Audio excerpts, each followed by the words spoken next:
인생의 벼랑 끝에서 만난 신만이와 그의 딸.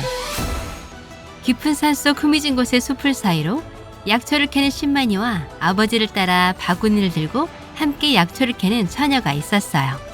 처녀는 수수한 외모에 천진난만한 모습으로 약초 캐는 일에는 관심이 없고 아름답게 핀 들꽃을 꺾어 머리에 꽂으며 혼자 무슨 좋은 일이라도 있는 사람처럼 신이 나서 뛰어다니며 산속을 누비고 있었어요. 그런 딸에게 신만이 아버지가 호통쳤어요. 연희야, 그리 뛰어다니다가 지난번처럼 발목을 다쳐 누워있으려 하는 것이냐?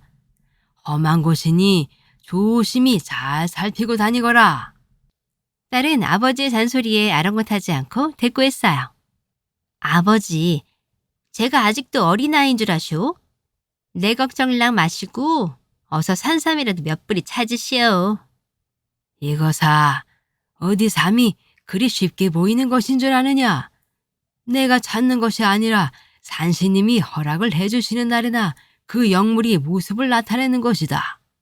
연희는 산비탈에 홀로 핀 이른모를 꽃을 보고 마음에 꼭 들어 손을 길게 뻗어 꽃을 꺾으려 했지만 꽃이 너무 높이 있어 손이 닿지 않았어요.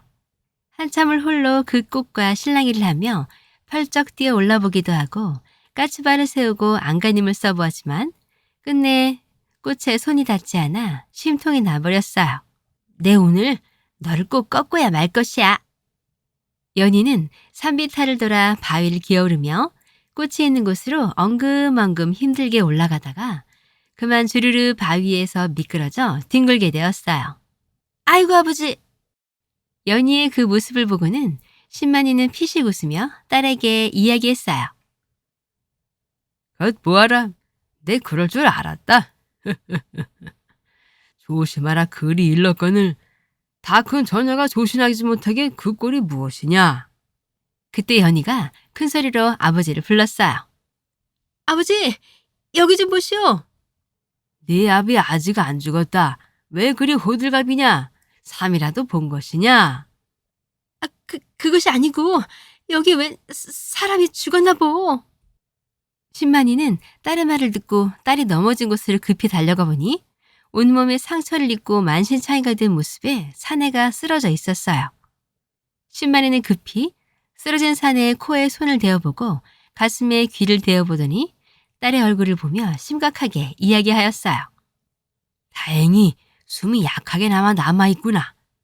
상처를 보아하니 저 위 벼랑에서 떨어진 것 같은데 그 전에 이미 난투기라도 벌린 것인지 칼에 베인 상처도 가볍지가 않아 보인다. 어서 집으로 이 사람을 옮겨 치료를 해보아야겠다. 신만이와 딸은 의식을 잃고 다 죽어가는 사내를 들쳐매고 자신의 집으로 옮겨 상처난 몸에 약초를 배합하여 바르고 탕약을 달여 숟가락으로 억지로 조금씩 떠먹였어요. 상처 입은 사내의 얼굴을 걱정스러운 눈으로 바라보던 딸이 아비에게 물었어요.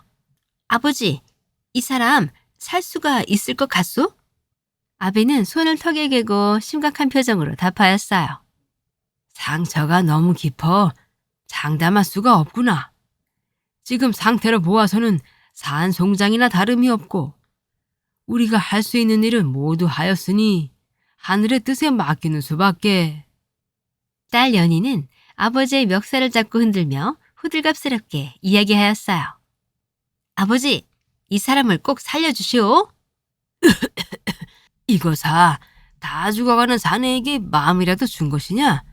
행여라도 그런 생각이랑 하지 말거라. 이 사내가 어떤 사람인지 알고 마음을 쓰는 것이냐?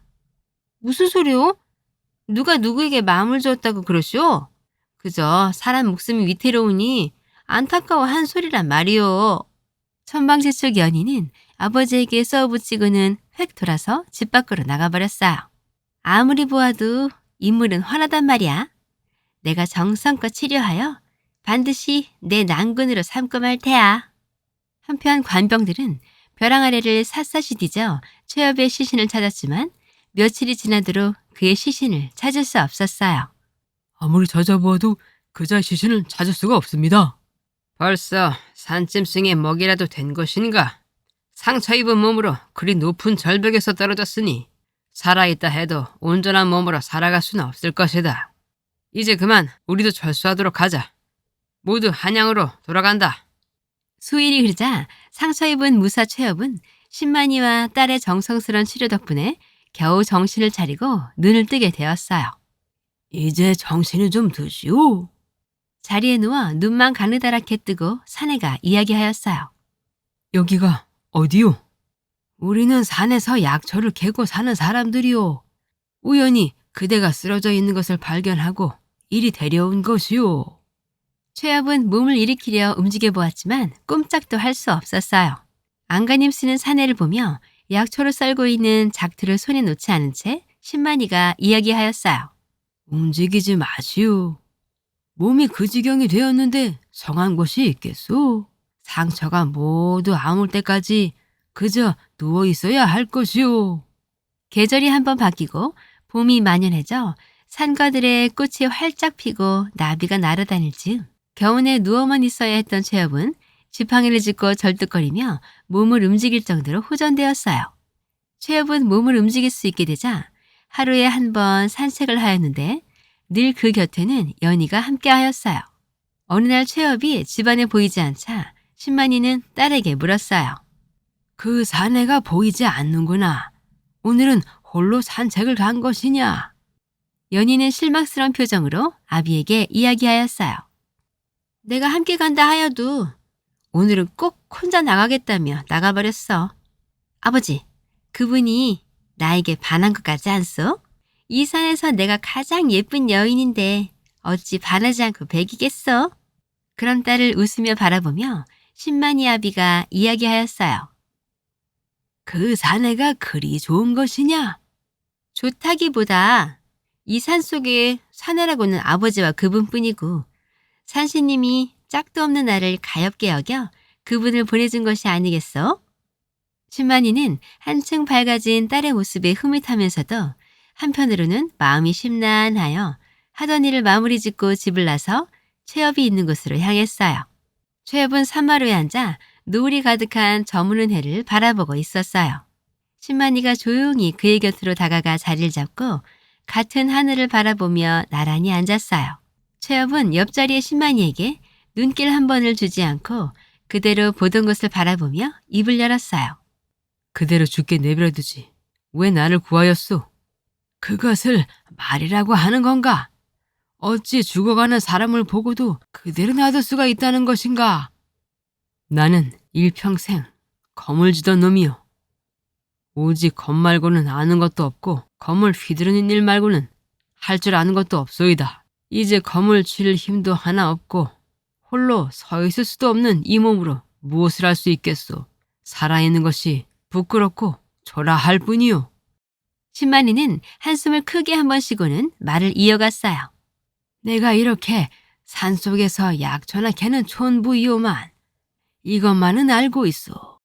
사람이 살아있는 데는 각기 그 나름대로 쓰임이 있는 것이요. 사람의 목숨은 모두 소중한 것이니 다른 생각일랑은 하지 마시오. 말을 마친 신만이가 자리에서 일어나 가지고 온 검을 손에 들고 최엽에게 이야기하였어요. 이 검이 당신 것이오. 이 검으로 얼마나 많은 사람을 찌르고 베었소. 얼마나 많은 이들을 피를 묻혔느냐 말이오. 최엽이 아무 말도 하지 못하고 그대로 있자 신만이는 들고 있던 검을 계곡 아래로 멀리 집어던지며 다시 말을 이어갔어요. 오늘부터 그대는 검을 쓰는 자가 아니오. 내 약초를 다리는 법과 고약을 조제하는 법을 알려줄 터이니 이제 그것으로 사람들의 목숨을 구해보는 것이 어떠하오. 이제 그동안 살아왔던 세상과는 연을 끊고 이곳에서 다른 인생을 살아보는 것이오. 신만이의 말을 듣고 난 최엽은 알 수 없는 눈물이 주르륵 자신의 볼을 타고 흐르는 것을 느낄 수 있었어요. 그리고 왠지 알 수 없으나 신만이의 말에 조금씩 설득되는 자신을 바라보게 되었어요. 신만이는 갑자기 얼굴이 환하게 밝아지며 사내를 향해 말을 이어갔어요. 우리 딸이 그대를 많이 좋아하고 있어. 성정이 성급하고 머리가 총명하진 않지만 마음이 곱고 밝은 아이요. 어려서부터 호랍이 손에 산속에서 자라 세상 구경도 한번 제대로 못한 아이요.